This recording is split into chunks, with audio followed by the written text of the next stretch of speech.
Assalamualaikum warahmatullahi wabarakatuh.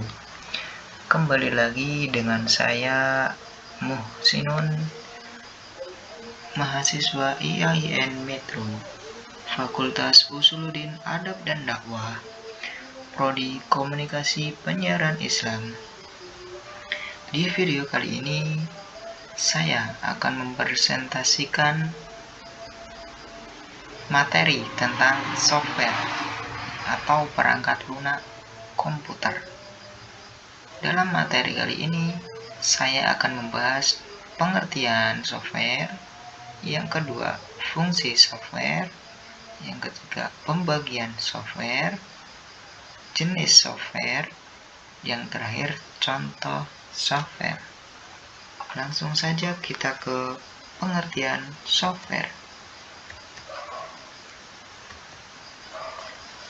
Pengertian software. Software adalah data yang diprogram, disimpan, dan diformat secara digital dengan fungsi tertentu. Perangkat ini sendiri tidak memiliki bentuk fisik.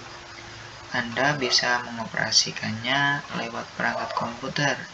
Untuk membuatannya sendiri, perangkat ini memerlukan bahan pemrograman yang ditulis oleh seorang pemrogram atau orang yang ahli akan bidang tersebut. Selanjutnya, perangkat tersebut dikompresikan memakai aplikasi keras yang dimaksud hardware. Perangkat keras di sini adalah personal komputer.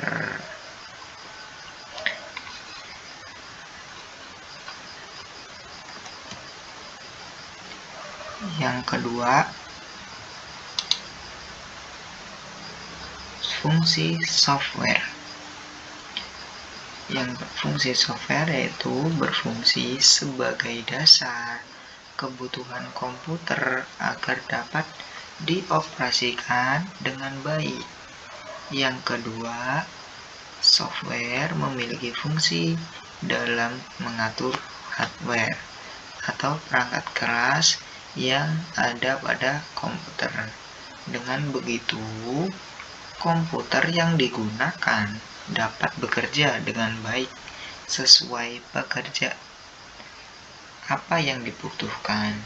Yang ketiga, software juga dapat digunakan sebagai penghubung antara beberapa software yang lain dengan hardware komputer.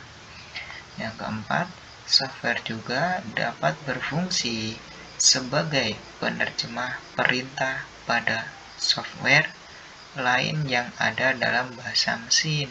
Dengan begitu, hardware pada komputer pun bisa mengerti dan menerimanya dengan baik.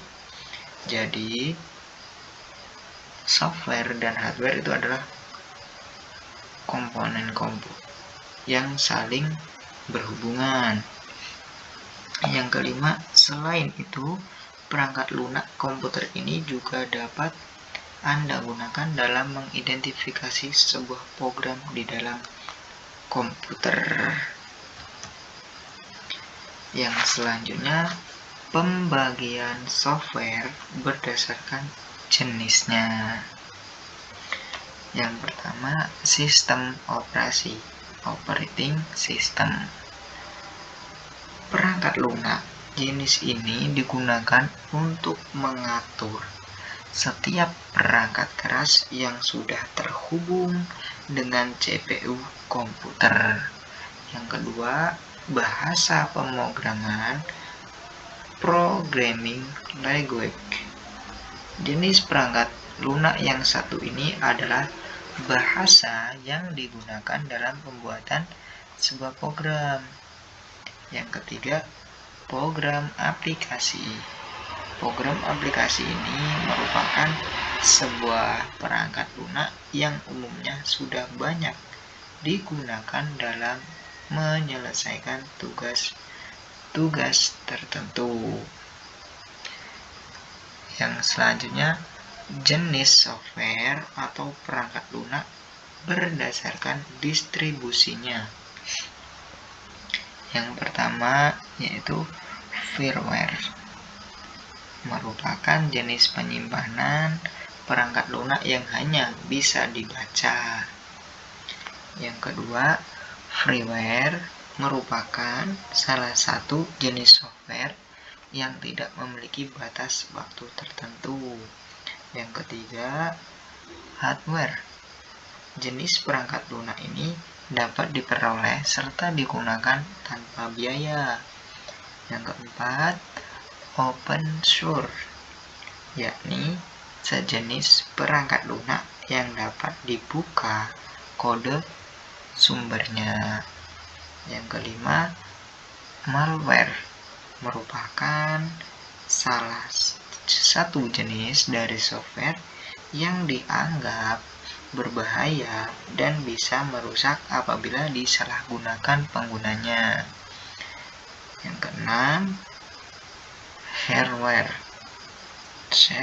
Shareware merupakan sebuah perangkat lunak yang dapat digunakan untuk keperluan tertentu. Yang terakhir yaitu contoh software. Microsoft Office yang pertama. Software yang satu ini bisa Anda gunakan untuk mengetik dan mengedit sebuah dokumen dalam tampilan kertas. Yang kedua, Microsoft Office PowerPoint. Microsoft yang digunakan untuk membuat sebuah presentasi. Anda bisa menggunakan untuk mengedit foto, membuat video, dan masih banyak lagi lainnya. Yang ketiga, Microsoft Excel. Tidak jauh berbeda dengan Microsoft Word. Perangkat ini digunakan untuk mengedit serta membuat dokumen dengan tampilan kolom. Yang keempat, Mozilla Firefox, sebuah software yang berguna yang dapat Anda gunakan sebagai peramban web lintas. Platform bebas dengan sumber terbuka. Itulah beberapa contoh software atau perangkat lunak yang bisa Anda ketahui. Mungkin video ini cukup sampai di sini saja. Jangan lupa di like, share, and comment ya. Saya akhiri, wassalamualaikum warahmatullahi wabarakatuh.